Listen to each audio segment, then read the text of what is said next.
Hello everyone, আসসালামু আলাইকুম। কেমন আছেন সবাই? আশা করছি সবাই ভালো আছেন। যে যেখান থেকে আমার ভিডিওটা দেখছেন, একটু যদি ভালো লেগে থাকে লাইক কমেন্ট শেয়ার দিয়ে পাশে থাকবেন। এই তো কই মাছ দিয়ে আজকে সবজি রান্না করব, সেই রেসিপি থাকছে আজকে। প্রথমে আমি কই মাছগুলোকে ভালোভাবে ধুয়ে নিয়েছি, লবণ হলুদ এবং সামান্য লাল মরিচের গুঁড়ো মেখে 10 মিনিটের মতো ম্যারিনেশন করে রেখেছি। এতে করে ভালোভাবে লবণ এবং মশলাটা মাছের মধ্যে যাবে। যাই হোক, উল্টে পাল্টে এই যে মাছগুলোকে হালকাভাবে ভেজে নিচ্ছি। মাছ ভাজা তেলেই এখন 1 কাপ পরিমাণ পেঁয়াজ কুচি দিয়ে দিয়েছি। পেঁয়াজটা হালকা বাদামি করে ভেজে নেব। ভেজে নেওয়া হয়ে গেলেই এখানে দিয়ে দিয়েছি রসুন বাটা, পেঁয়াজ বাটা এবং কাঁচামরিচ বাটা, আরও দিয়েছি ধনিয়া বাটা।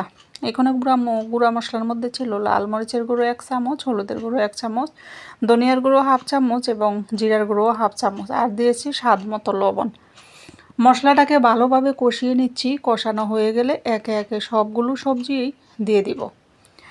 শীতের সিজনে সবজি বেশি করে রান্না করলেই বেশি মজা লাগে। যাই হোক, আমি এখানে আমার নিজ গাছের পাড়া সিমগুলোও আস্ত আস্ত দিয়েছি। কারণ হলো আস্ত সিমের ভিতরে সিমের একটা সেন্ট থাকে, ওই সেন্টটা আমার কাছে খুব ভালো লাগে, তাই মাঝে মাঝে আমি এরকম আস্তও রান্না করি।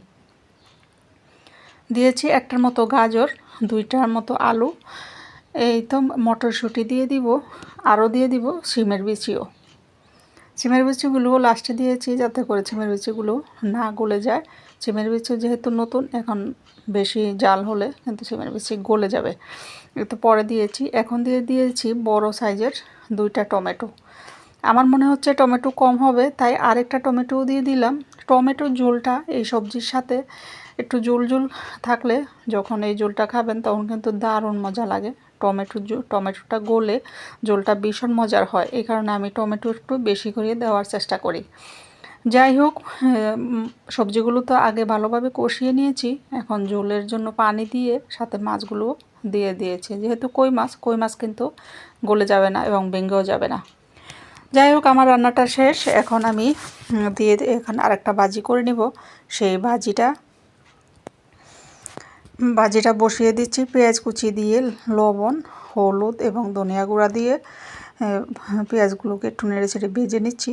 এখানে সিম আলু এবং ফুলকপি দিয়ে একটা ভাজি করে নিচ্ছি। এই ভাজিটা গরম ভাতের সাথে বা রুটির সাথে যেভাবে খেতে চান না কেন কিন্তু দারুণ মজা হয়।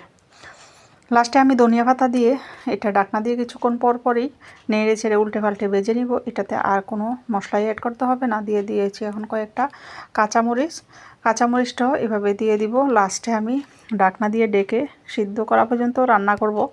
দিয়ে দিব কিছু ধনিয়া পাতা। আল্লাহ হাফেজ।